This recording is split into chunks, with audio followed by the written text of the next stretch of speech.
Who wins when it's true versus truth?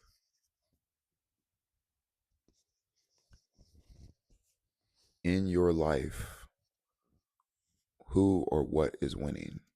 What's true or truth?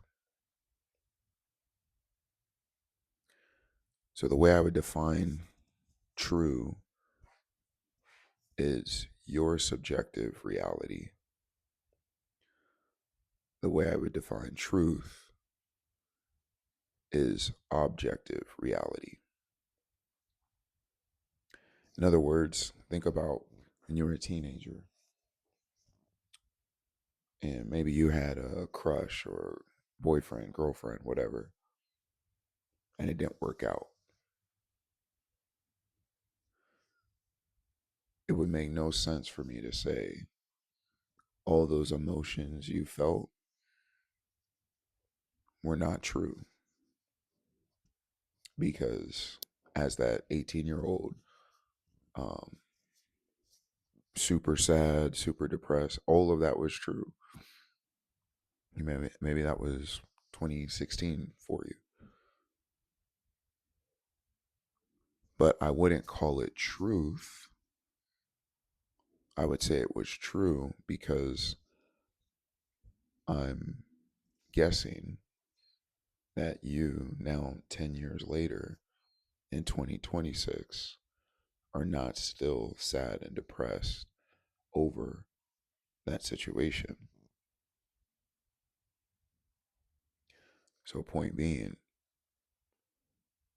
when our emotions are in charge, there's this funny trend where what can be true at one point in time is no longer true at another, which is why how we feel is a horrible gauge for what truth is. So I'm saying it right now. I've got a problem with how people say what my truth and your truth. There's a baked in assumption, a presupposition that truth can be reduced down to my limited experience. And that's where I'm clarifying. Some things can be true. It can be true you endured and navigated some horrific circumstances. I'm not trying to downplay or discredit anything like that. But I'm just saying we've got to be careful that we don't conflate in our emotion what was true for us at a moment in time as truth, which would be defined as objectively the case no matter the circumstance. Truth would be immutable. Truth would be consistently the case throughout all of eternity, all of time. That's what I'm defining as truth. So I don't have the ability to, I'm out of my element. I don't have the jurisdiction to say my truth. I have no control over what's been true over the dawn of time. I know things that are true for me, but you see how subtle it is. And somebody say, what does that even matter?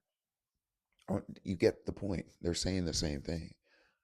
This is why specificity of language matters so much. Words matter. Because if you're saying true and truth are just two sides of the same coin, it's to fundamentally misunderstand what they represent. And again, it's not that what's true for you isn't important. It is, because that's the mechanism in which you can learn and grow. But what's true for you is not necessarily true for your fellow man. And if you have 8 billion people all operating as if everything culminates at the apex of my feelings, then you have complete anarchy, because there's no universe that all 8 billion people on planet Earth are experiencing synchronicity of feelings or the fake truth, which we're clarifying is just what's true for them. Well, then now I'm just doing, hey, what's true for me. But that might be in direct opposition to what's healthy for my fellow man. But I'm just living my truth. It doesn't work. Just follow the bouncing ball to its logical end. If everybody can just move on what's their truth, and all that their truth is based on what they're feeling, and we know that feelings are as fickle as the wind, and 8 billion people are moving,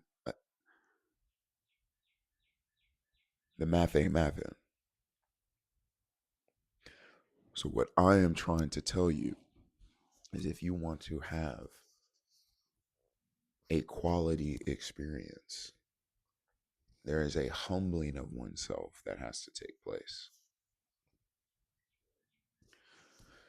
When there is an actual objective truth that you are yielded to, what that forces is an inflection point with yourself.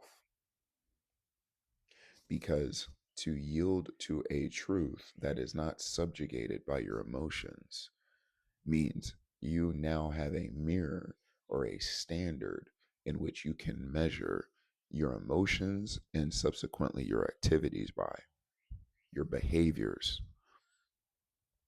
And so there's no longer an exit ramp of accountability, because you cannot operate in, well, I'm just doing what's true for me. Hey, I hear you. But I just got to do what's true for me. While to a degree, you need to do that, the idea of an objective truth means you can't just do that indefinitely. There is a point of almost an intersection of where what's true for you and where truth collide.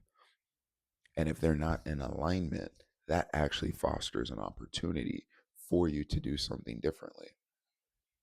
But if you're avoiding an objective truth, then all you're getting is proverbial attaboys to keep going in a path that objectively could be destructive for you, but is quite comfortable. And because we can, if we're being honest, we can agree there's a gravitational pull for us to be comfortable. We don't want to do hard stuff. We don't want to go eat right. We want to eat the nasty food, or the delicious food that's nasty to your body. We don't want to have discipline and be pure and all. No, we want to just go release dopamine. We don't want to help our fellow man. No, we're trying to get the bag. We're trying to accumulate the resources. All you got to do is just observe 2-year-olds. Are they out here going, sir, how may I serve you?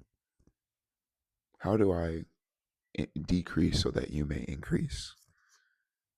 Here's all my toys, please. Anything you like. But come on, man. So I'm just saying, when you get your mind around what's true and what's truth are two different things,